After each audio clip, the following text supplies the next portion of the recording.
Hello दोस्तों, नमस्कार। RJ Hindi कहानी में आपका बहुत बहुत स्वागत है। दोस्तों, कहानी का पूरा आनंद लेने के लिए वीडियो को लास्ट तक देखें। अगर कहानी पसंद आए तो कृपया चैनल को जरूर सब्सक्राइब करें और वीडियो को लाइक करें। तो दोस्तों चलिए शुरू करते हैं। अब अगर बच्चा नहीं हो रहा तो इसमें सीमा क्या करे? ज्यादा से ज्यादा इलाज ही तो करवा सकती थी। किस किस डॉक्टर के पास जाकर इलाज नहीं करवाया। जिसने जो सलाह दी मान ली, जो टोने टोटके बोले कर लिए, पर सब व्यर्थ। कभी किसी ने एक्यूप्रेशर वाले के पास भेजा तो किसी ने पंचकर्मा, कभी पड़ोस वाली भाभी की मां ने लखनऊ के होम्योपैथी के नामी डॉक्टर से इलाज करवाने को कहा तो 4 साल वहां जाकर इलाज करवाती रही। मेरठ की गली गली के नीम हकीम मौलवी सबके पैर पकड़कर इलाज की गुहार लगाई, पर सब बेकार रहा। डॉक्टर की हर रिपोर्ट में कमी सीमा में ही थी।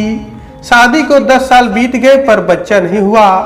एक तो बच्चा ना होने का दर्द और दूजे सास ससुर के ताने सुन सुनकर सीमा धीरे धीरे डिप्रेशन की मरीज बन गई थी। यहीं तक होता तो सह भी लेती, पर पति मुकेश भी धीरे धीरे उससे दूर होता जा रहा था। वो समझती थी उसके मनोस्थिति, पर मजबूर थी, क्योंकि उसके हाथ किस्मत का लेख होता तो उसके घर भी किलकारी गूंजती। कई दिनों से सीमा को महसूस हो रहा था कि मुकेश कुछ कहना चाहता है उससे, पर कहते कहते रुक जाता है। सीमा ने कई बार कहा कि क्या बात है मुकेश, कुछ कहना चाहते हो क्या? पर मुकेश गर्दन नीचे झुकाकर ना में इशारा कर देता।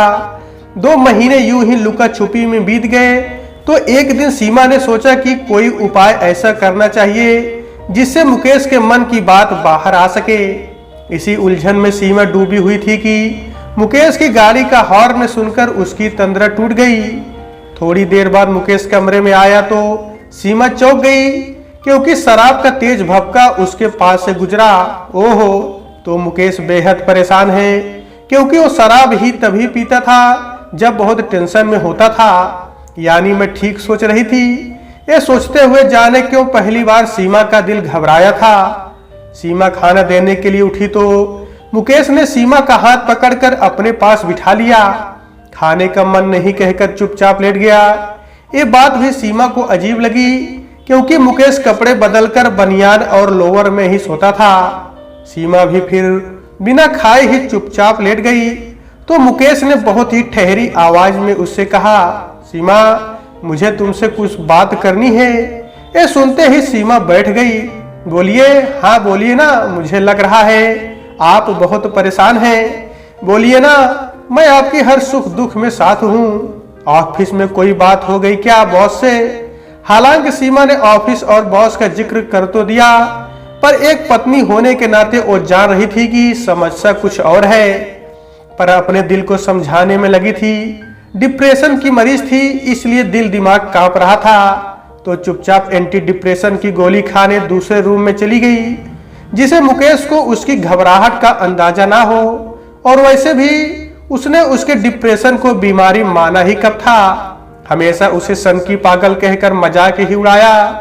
अपने रूम में वापस आई तो देखा मुकेश ड्रिंक का ग्लास हाथ में लिए बैठा है और देखते ही देखते झटके से ग्लास खाली कर रहा है। समझ गई थी सीमा की कोई बात तो है जिसे कहने के लिए मुकेश को बेसुध होना पड़ रहा है। दवाई खाने के बाद भी सीमा की घबराहट कम होने का नाम ही नहीं ले रही थी। फिर भी हिम्मत करके उसने मुकेश का हाथ अपने हाथ में लिया और बोली, कह दो जो कहना है, मैं हर पल तुम्हारे साथ हूँ। अच्छा वक्त हो या बुरा, कभी साथ नहीं छोड़ूंगी। बोल दो बाबू। सीमा के बार बार पूछने पर बहुत देर तक मुकेश खामोश बैठा रहा। शायद वो समझ नहीं पा रहा था कि बात कहां से शुरू करूं, लेकिन इधर सीमा उस पर लगातार बोलने के लिए दबाव बनाए जा रही थी। मुकेश कुछ कहने को हुआ है कि उधर फोन में कई नोटिफिकेशन घनघना गए। शायद कोई लगातार मैसेज कर रहा था। मुकेश एकदम से उठा और जल्दी से एक लार्ज पैक बनाकर एक सांस में खाली कर गया। सीमा रोकने की कोशिश करती, उससे पहले ही एक पैक और तैयार हो गया। अब सीमा का धैर्य खत्म हो रहा था, पर अब वो बोल नहीं पा रही थी, क्योंकि मानसिक तनाव के इन पलों में उसके हाथ पैर दिल कांपने लगा था। इसलिए वो धीरे से उठकर बेड पर मुंह फेर के लेट गई, क्योंकि कहीं न कहीं वो किसी अनजान आशंका से मुंह छुपाकर भाग रही थी। जाने कितनी देर वो यूं ही लेटी रही और उसने महसूस किया कि मुकेश की ड्रिंक खत्म हो चुकी और वो फोन पर किसी को मैसेज कर रहा है लगातार। दवा का असर हो गया था और सीमा कब सो गई उसे पता ही नहीं चला। रात करीब 3 बजे आंख खुली तो प्यास लगने लगी। वो उठकर किचन की तरफ गई। रात को तनाव की वजह से पानी की बोतल सिरहाने रखना ही भूल गई थी। पानी पीकर लौटी तो नाइट बल्ब की मध्यम रोशनी में देखा कि मुकेश गहरी नींद में सो रहा है, लेकिन फोन उसके हाथ में ही था। सीमा ने फोन लेकर साइड टेबल पर रखा तो देखा फोन के स्क्रीन में जगमगाहट हुई। शायद नोटिफिकेशन की आवाज ऑफ कर दी थी जिससे सीमा की नींद ना खराब हो। खैर सीमा वापस आकर लेट गई और फिर उसे नींद नहीं आई। सुबह तक यही सोचती रही क्या हो गया है मुकेश को, आखिर क्या कहना चाह रहा था, क्यों चुप है, नौकरी से रिजाइन तो नहीं कर दिया। यही सोचते हुए सुबह हो गई और सीमा उठ गई। हालांकि 5 बजे का अलार्म सेट है उसके फोन में, फिर भी सीमा हमेशा पहले ही जाग जाती थी क्योंकि सास ससुर को सुबह 5:30 बजे चाय चाहिए होती थी। अगर कभी देर हो जाए तो सास सुनाने से नहीं चूकती थी कि अब बालक तो तेरे है नहीं जो थक जाती हो, कम से कम हम बुढ़े बुढ़िया को 1 कप चाय ही दे दिया करो। इन्हीं तानों से बचने के लिए अब नींद ने ही सुबह आना बंद कर दिया। इधर सीमा नाश्ते और लंच की हड़बड़ी में थी, उधर सास को पूजा की थाली सजी ना मिलने की चिड़चिड़ाहट, और उधर सीमा जल्दी जल्दी मुकेश के पसंद का खाना बनाने में लगी थी। एक यही तो गुण था सीमा में जिसकी कोई काट नहीं थी। मुकेश उसके हाथ का खाना खाकर बेहद खुश होता था, तो आज भी मुकेश का मूड चेंज करने को सीमा सुबह से रसोई में लग गई थी। यूं तो पैसे की कोई कमी नहीं थी, पर मुकेश को उसी के हाथ का खाना पसंद था। जिस दिन भी कोई और खाना बना दे तो मुकेश या तो खाता ही नहीं था या आधा पेट खा के उठ जाता था। ये बात सीमा को गर्वित करती थी।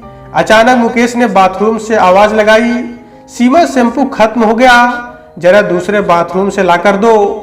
सीमा जल्दी से सास के बाथरूम से मुकेश को शैम्पू थमा आई। रूम से निकल रही थी कि देखा फिर फोन में दनादन नोटिफिकेशन आ रहे हैं। सीमा ने बाथरूम के बंद दरवाजे की तरफ देखा और धीरे से फोन का व्हाट्सएप खोल दिया। सीमा मैसेज पढ़ती जा रही थी और पैरों के नीचे जमीन निकलती जा रही थी। उह, इतना बड़ा धोखा, इतना झूठ। सीमा ने फोन रख दिया वहीं और जल्दी से एंटी डिप्रेशन की 2-3 गोली खा ली और मुकेश का खाना परोस के जल्दी से पूजा करने बैठ गई।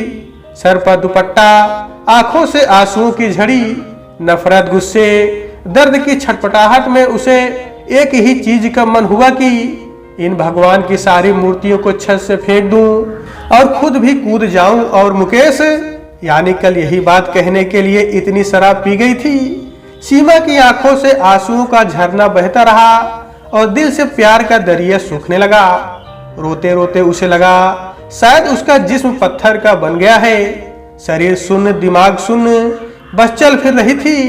मुकेश ऑफिस जा चुका था। सास ससुर खा पीकर टीवी में दुनिया भर की खबरें देखने में मशगूल थे। इस बात से बेखबर की एक खबर उनके सुपुत्र ने भी लिख दी थी जिससे सब अनजान थे। सीमा को यकीन ही नहीं हो रहा था कि सोनी उसके साथ छल करेगी। मुकेश तो उसका पति था, पर सोनी तो बहन थी उसकी, सगी ताई की बेटी। भले ही सोनी के मम्मी पापा की सीमा के माँ पापा से जमीन के बंटवारे को लेकर बोलचाल बंद थी, लेकिन फिर भी था तो रक्त संबंध।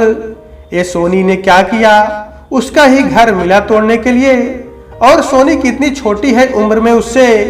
सीमा ने मन ही मन उम्र का हिसाब लगाया कि 24 साल की थी जब उसकी शादी हुई और 28 साल का मुकेश था। उस वक्त सोनी 11 साल की थी।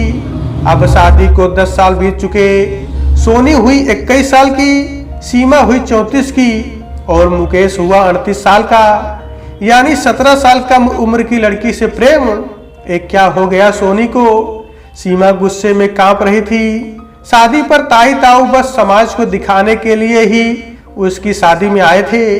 फिर सीमा के पापा के स्वर्गवास के समय तभी उनके चेहरे से दुख की जगह सुकून टपक रहा था। फिर अचानक सीमा को याद आया कि 3 साल पहले जब पापा का देहांत हुआ तो उनकी 13वीं के वक्त मुकेश के साथ सोनी बहुत घुल मिल के बात कर रही थी, जिसे देखकर सीमा को अच्छा लगा कि चलो ताई ताऊ की तरफ से व्यवहार नॉर्मल होने लगा है। ताई ने भी मुकेश को और उसे घर आने का पहली बार निमंत्रण दिया था, लेकिन सीमा कभी गई नहीं उनके यहाँ। वजह उसे इलाज कराने से फुर्सत ही कम मिल रही थी। सीमा सोनी के मैसेज पढ़कर कभी ना पहचान पाती कि वो कौन लड़की है, लेकिन सोनी की फोटो देखकर पहचान गई। दूसरा एक बात सोचकर सीमा सकते में थी कि ताई ताऊ तो बरेली में रहते थे, फिर सोनी इस शहर में क्या कर रही है और मुकेश के ऑफिस में क्या करती है, और वो फ्लैट में रहती है। तभी मैसेज में बार बार फ्लैट का जिक्र था और एक मैसेज जो उसको हिला गया था वो था, आप सीमा दी को कब छोड़ रहे हो, साफ साफ बोलो वरना मैं छोड़ दूंगी और चली जाऊंगी आपकी अमानत लेकर। वही मैसेज में मुकेश की गिड़गिड़ाने वाली भाषा लिखी थी, मत जाना सोनी, मर जाऊंगा बाबू, जान तुम गई तो जी नहीं सकता। और आखिर का एक मैसेज जिसे पढ़कर सीमा अपने 10 साल हार गई।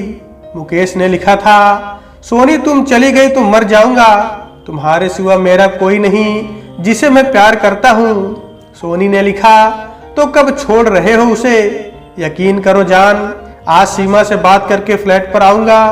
अब सीमा को घबराहट होने लगी, फ्लैट में क्या करते होंगे दोनों, क्या अब भी मुकेश वही होगा। सीमा के शरीर में चींटियां सी काट रही थी, सांस फूल रहा था, अपनी बेशकीमती मोहब्बत को लूटते देख रही थी और उसकी छोटी बहन ही उसकी सौतन बन बैठी। सीमा बेबसी में छटपटा रही थी, कुछ भी तो नहीं उसके पास, न उतनी सुंदर, न यौवन, न शरीर बचा, क्योंकि बच्चे की आस में अनाप शनाप दवाएं खाकर बेडौल हो चुकी थी। रूम को जल्दी से बंद किया, म्यूजिक सिस्टम में गाने का वॉल्यूम तेज करके बाथरूम में शावर चलाकर उसके नीचे जमीन पर बैठ गई और मुंह फाड़ फाड़ कर चीख चीख के रोई, मेरे साथ ही ऐसा क्यों, मेरे साथ ही क्यों। खुद से नफरत हो रही थी उसे, नफरत में अपना पेट पीट लिया थप्पड़ों से। एक बच्चा नहीं दे सकी, एक ही तो मांगा था भगवान से, जोर से चीखी, देवी माँ एक बच्चा नहीं दे सकती थी मुझे, जबकि हजारों बच्चे सड़क पर मारे मारे फिरते हैं। रो रो के सीमा की आंखें थक गई तो बाथरूम से निकलकर कपड़े बदले और लेट गई और सोचने लगी अब क्या होगा उसका, क्या करूं। रोते रोते सीमा की आंख लग गई थी, लेकिन कमरे में आहट सुनी तो जाग गई। मुकेश ऑफिस से आ गया था। सीमा का दिल बुरी तरह से धड़कने लगा। मन हुआ उठकर मुकेश के गले लगकर जी भर कर रोले, पर नहीं लग पाई, क्योंकि जानती थी अब उसके गले कोई और लगती है। सीमा चुपचाप उठी और चाय बनाने चली गई। मुकेश ने चाय पीते हुए उसके खामोशी की वजह पूछी तो उसने कह दिया बुखार है। दोनों के बीच गहरी चुप्पी को चाय की चुस्कियां ही भंग कर रही थी। आखिर सीमा ने धीरे से पूछा, अच्छा तो कब छोड़ रहे हो मुझे। सीमा के इस सवाल पर मुकेश बुरी तरह चौंक गया, फिर बोला, ओहो तो तुम मेरे मैसेज पढ़ चुकी हो, तुम्हें जरा भी तमीज नहीं कि किसी का फोन बिना उसकी इजाजत के नहीं छूना चाहिए। सीमा, जिसे मुकेश से इतनी बेशर्मी की उम्मीद नहीं थी, बोली, तुम इस तरह की हरकत करते नहीं लजाए, तुम मुझे धोखा देते नहीं शर्माए। तुमने मेरी ही बहन के साथ मिलकर एक खेल खेला, तुमने मेरी वफादारी का एक इनाम दिया, तुमने मेरे प्यार की कद्र ना करके मुझे अकेलापन दिया, और सबसे बड़ी हद यह है कि मेरी जिंदगी में बिना मेरी इजाजत के सौत लाकर बिठा दी और मुझे कहते हो कि मुझे तमीज नहीं। ये बोलते हुए सीमा की आवाज तेज हो चुकी थी, क्यों ना लाऊं किसी को जिंदगी में, कब तक बंजर जमीन पर उम्मीद लगाकर रखूं, क्या मेरी इच्छा नहीं कि मैं बाप बनूं। और एक बात सुन लो सीमा, मैं सोनी से प्यार करता हूं और शादी भी करूंगा, बेहतर हो कि हम तलाक लेके अलग हो जाएं। तलाक का शब्द सुन सीमा सन्नाटे में रह गई। 10 साल साथ रहकर सिर्फ इसलिए अलग किया जा रहा है कि वो मां नहीं बन सकती। सीमा बुरी तरह बौखला गई और साथ की मरीज खुद से हारी। फिर ये परिस्थिति वो सहन नहीं कर पाई। उसने मुकेश का गला पकड़ लिया और 2-3 थप्पड़ मार दिए और चीखते और रोते हुए बोली, अगर तुम औलाद ना पैदा कर पाते तो क्या मुझे तुम्हारे भाई से नाजायज संबंध रखना तुम्हें जायज लगता? क्या मुझे भी उसके साथ फ्लाइट में रंग रलिये मनाते देखकर चुप रहते? बोलो, जवाब क्यों नहीं देते? अरे बोलना, चुप क्यों हो? सीमा को डिप्रेशन का सीवियर अटैक पड़ चुका था। उसके हाथ पैर ढीले पड़ गए थे। उसकी आंख से बेतहाशा आंसुओं का सैलाब बह रहा था, पर आवाज गुम हो चुकी थी। कभी जोर से ठहाका लगाती, कभी रोने लगती।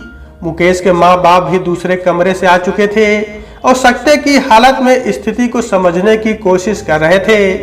मुकेश ने जल्दी से मनोचिकित्सक को कॉल करके घर बुलाया और मुकेश की माँ ने सीमा की माँ को फोन कर दिया कि बहुत सहेलिया तुम्हारी पागल लड़की को, इसे ले जाओ यहाँ से, ये तो पीटने लगी मेरे बेटे को। उधर सीमा की माँ घबरा गई, क्या करे क्या ना करे। 2 बेटियां उसकी, एक पहली वैधव्य का दुख भोग रही थी, दूसरी छोटी बेटी सीमा के घर से एक खबर सुनकर रो पड़ी। सुबह होते ही बरेली से मेरठ की तरफ निकल पड़ी। इधर सीमा को डॉक्टर ने नींद की गोली देकर सुला दिया और किसी भी तरह का मानसिक दबाव ना देने की बात कहकर चला गया। लेकिन मुकेश की माँ को चैन नहीं था और दूसरे कमरे में जाकर मुकेश से सारी जानकारी ले रही थी। मुकेश ने सच बता दिया, क्योंकि एक दिन तो बताना ही था, और एक सच और बताया कि सोनी उसके बच्चे की माँ बनने वाली है। दूसरा महीना लग गया और वो सोनी को नहीं छोड़ सकता। बच्चे की बात सुनकर माँ की आंखें चमक उठी, बोली, मुझे भी अपनी वंश को बढ़ाने वाली बहू चाहिए। अब जो हो गया सो हो गया, अब सीमा से छुटकारा पाने की सोच। माँ की बात सुनकर मुकेश सोच में पड़ गया। भले ही वो सोनी से प्यार करने लगा था, भले ही अपने बच्चे को जान से ज्यादा चाहने लगा था, पर उसे सीमा से नफरत नहीं थी, क्योंकि सीमा ने उसे बेपनाह प्यार दिया था। उसे छोड़ने की बात सुन मुकेश का मन भर गया। सीमा की माँ मेरठ पहुंच गई थी और सास ससुर से उसकी तीखी बहस छिड़ चुकी थी। वजह यह थी कि मुकेश की माँ ने सीमा में ही कमियां गिनानी शुरू कर दी थी। अरे बहन जी, क्या बताऊं, हर समय तो बीमार पड़ी रहती है, कभी यहाँ को दर्द, कभी वहां को दर्द, कभी बुखार। एक नंबर की कामचोर, बस सोती रहती है। ऊपर से पागलों के डॉक्टर से इसका इलाज चल रहा, बच्चे हो नहीं सकते इसके। दुनिया भर की दवाइयों में पैसा पानी की तरह बहे हैं। तुम ले जाओ इसे, हम क्या करें इस ठूठ का। सीमा की माँ की आंखों से आंसू निकल आए और बोली, बहन जी, वो बीमार है तो उस पर तरस खाओ। वो जानबूझकर बीमार नहीं रहती, बुखार को वो खुद तो नहीं बुलाती, और दूसरा वो पागल नहीं है, इसलिए उसे पागल मत कहो। और बच्चा नहीं हुआ तो इसका मतलब ये थोड़े ना हुआ कि तुम अपनी बहू को घर से निकाल दो। आप अपने बेटे को क्यों नहीं समझाती, जो सोनी के चक्कर में मेरी बेटी को भूल रहा है। सीमा की सास कमर पर हाथ रखकर चिल्लाई, खबरदार, जो मुकेश और सोनी को कुछ कहा तो सोनी माँ बनने वाली है, मेरा वंश बढ़ेगा आगे। इसलिए सीमा और मुकेश का तलाक करवाओ और मामले को सुलटाओ। सीमा की माँ को बेहद गुस्सा आ रहा था, पर वो गुस्सा शांत कर बोली, ऐसा है बहन जी, ये तलाक तो होगा नहीं और ना ही सीमा इस घर से जाएगी। बाकी आपको जो करना है करो, वरना दूसरी शादी बिना तलाक के की तो जेल हो जाएगा मुकेश को। पर मुकेश की माँ ने तो जैसे सारे पत्ते अपने हाथ में सेट कर रखे थे। बड़ी कुटिलता से मुस्कुरा के बोली, ठीक है, मत करवाओ तलाक, सोनी यही रहेगी मेरे पास बिना शादी के। उसके बच्चे को हम अपना नाम देंगे, मुकेश उसको बाप का नाम देगा। अब जाओ करो कोर्ट कचहरी में, क्या बिगाड़ लोगी हमारा। सीमा की सास बोलती जा रही थी। उनके पति खामोश रहकर उनकी हर गलती पर अपनी सहभागिता दिखा रहे थे, पर किसी ने यह जानने की कोशिश नहीं की कि सीमा को कितनी तकलीफ हो रही होगी। उधर मुकेश का फोन अपनी माँ के पास आ गया कि आज वो घर नहीं आएगा क्योंकि सोनी की तबीयत खराब है। ये सुन सीमा की रुलाई फूट गई। उसने सास से कहा, आप क्यों कर रही हैं ऐसे, मैंने क्या बिगाड़ा है आपका। मुकेश को फोन करके बुलाइए घर। पर उसकी सास ने अपना रूम बंद करके बैठ गई, टीवी का वॉल्यूम तेज कर दिया। सीमा और उसकी माँ रोते रहे, दिलासा देते रहे एक दूसरे को। लेकिन सीमा को एक पल का भी चैन नहीं था। वो मुकेश को लगातार फोन मिला रही थी। मुकेश ने एक बार फोन उठाया तो सीमा रोती हुई बोली, मुकेश आपको क्या होता जा रहा है? आप तो बहुत प्यार करते थे ना मुझसे, फिर मुझसे इतनी दूर क्यों जा रहे हैं? मुकेश ने कहा, देखो मैं दिन भर का थका हूँ, मुझे सोने दो, कहकर कॉल कट कर दी। सीमा सदमे में थी, ये क्या हो गया? मेरा पति सौद के पास चला गया जो मेरी ही बहन थी। अचानक सीमा उठी और उसने दूसरे रूम में जाकर दवाइयों के सारे रैपर खोल के दवाएं पानी के साथ निगल लिए। करीब आधे घंटे बाद माँ ने सीमा को पुकारा तो सीमा की कोई आवाज नहीं आई। तो माँ ने दूसरे रूम में जाकर देखा तो सीमा सोफे पर लुढ़की हुई थी, बहुत गहरी नींद में। सीमा की माँ ने उसकी सास का दरवाजा पीटा और डॉक्टर को बुलाने को कहा। सीमा की सास ने जल्दी से मुकेश को फोन किया तो मुकेश अपने एक डॉक्टर दोस्त को लेकर जल्दी से घर आया, जिससे पुलिस केस न हो जाए। इधर डॉक्टर सीमा को होश में लाने की कोशिश कर रहा था। उधर सोनी का फोन मुकेश के पास आया कि तुरंत मेरे पास आओ। इधर सीमा की हालत बिगड़ रही थी। मुकेश के डॉक्टर दोस्त राहुल ने सीमा को तुरंत हॉस्पिटल में एडमिट करने की बात रखी, लेकिन उधर सोनी के लगातार फोन कॉल से मुकेश बौखला गया था। वो सीमा से नफरत नहीं करता था, पर सोनी से उसे बहुत प्यार भी था, और ये प्यार तब और बढ़ गया जब सोनी प्रेग्नेंट हो गई थी। मुकेश दूसरे कमरे में जाकर सोनी को समझा रहा था कि सीमा की हालत ठीक नहीं है, उसे यहाँ रुकना पड़ेगा। लेकिन सोनी तो जैसे जिद पकड़ के बैठ गई कि अभी आओ। झल्लाकर मुकेश ने फोन एक कहकर ऑफ कर दिया कि जब सीमा की तबीयत ठीक हो जाएगी तब आऊंगा। हॉस्पिटल में सीमा एडमिट हो गई। सीमा की माँ परेशान सी कुछ समझ नहीं पा रही थी। कभी हॉस्पिटल में बने छोटे से मंदिर के सामने माथा रगड़ती, कभी डॉक्टर से सीमा की सलामती की पूछती। अगले दिन शाम तक सीमा को होश आ गया था। उसने आंख खुलते ही चौक के चारों तरफ देखा और अंदाजा लगाने की कोशिश की कि कहाँ है। फिर हॉस्पिटल में होने का अंदाजा लगते ही मन रो दी कि ईश्वर, तुझसे मुझे मौत भी ना मिल सकी। सीमा ने मुकेश को देखना चाहा तो माँ ने बोला कल से यही था, अभी बाहर गया है। तब तक मुकेश आ ही गया। माँ दोनों को रूम में छोड़कर बाहर चली गई। सीमा ने कहा, मुकेश तुम मेरे पास ही रहोगे ना हॉस्पिटल में? मुकेश कुछ कह पाता उससे पहले ही मोबाइल पर कॉल आ गया, जिसका नंबर देखते ही मुकेश ने कॉल कट कर दिया, पर चेहरे पर बेचैनी छा गई। मुकेश रूम से बाहर निकल गया। थोड़ी देर बाद सीमा की माँ आई और उन्होंने सीमा को बताया कि मुकेश कल आने की कह गया। सीमा के चेहरे पर दर्द की लकीरें आती जाती रहीं, पर माँ के सामने वो शांत लेटी रही, क्योंकि माँ का चेहरा 2 दिन में बुरी तरह उतर गया था और अचानक कमजोर सी दिखने लगी थी। सीमा लेटी हुई भविष्य के बारे में सोचती रही। तभी उसके पास मैसेज आया जो मुकेश का था। उसमें लिखा था, मैं मुकेश की लाइफ में आ चुकी हूँ, उसके बच्चे की माँ बनने वाली हूँ। वो मुझे बहुत प्यार करता है, पर तुम्हारी वजह से उसका जीना हराम हो चुका है। ये बताओ कि तुम उसे छोड़कर खुद जाओगी या हम दोनों ही यहाँ से कहीं चले जाएं? सोनी। इतना पढ़ने के बाद सीमा के हाथों में मोबाइल थामने की ताकत खत्म हो गई थी। वो धीमे से तकिए पर गिर गया और सीमा के आंसू कब तक बहे किसी ने नहीं जाना। लेकिन सीमा सोच चुकी थी कि वो मुकेश की जिंदगी से निकलकर चली जाएगी, पर कहाँ? उसकी एजुकेशन तो सही थी, पर जॉब का कोई एक्सपीरियंस न था। ना माँ के पास इतना पैसा था, ना बड़ी बहन के पास जा सकती थी। अपनी बेबसी पर आज सीमा बहुत रोई।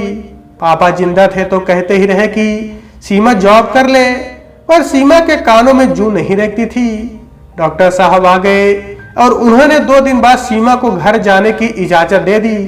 अगले दिन मुकेश आया भी तो थोड़ी देर के लिए, पर बार बार आती ही फोन कॉल्स रिसीव करने में ही वक्त निकाल दिया। सीमा का मन हुआ बोल दे कि जाओ तुम, ऐसे आने से ना आना भला। उधर उसकी सास ने मुकेश के फेवर में अपने रिश्तेदारों को इकट्ठा करना शुरू कर दिया।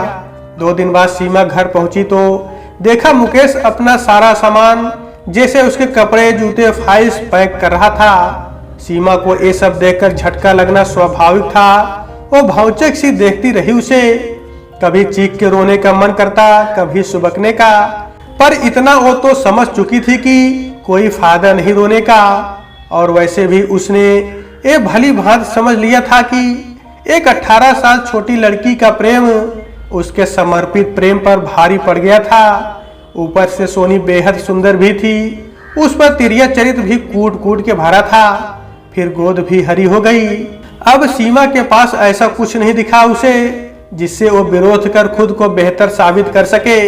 सच तो यही था कि प्यार में जबरदस्ती नहीं हो सकती।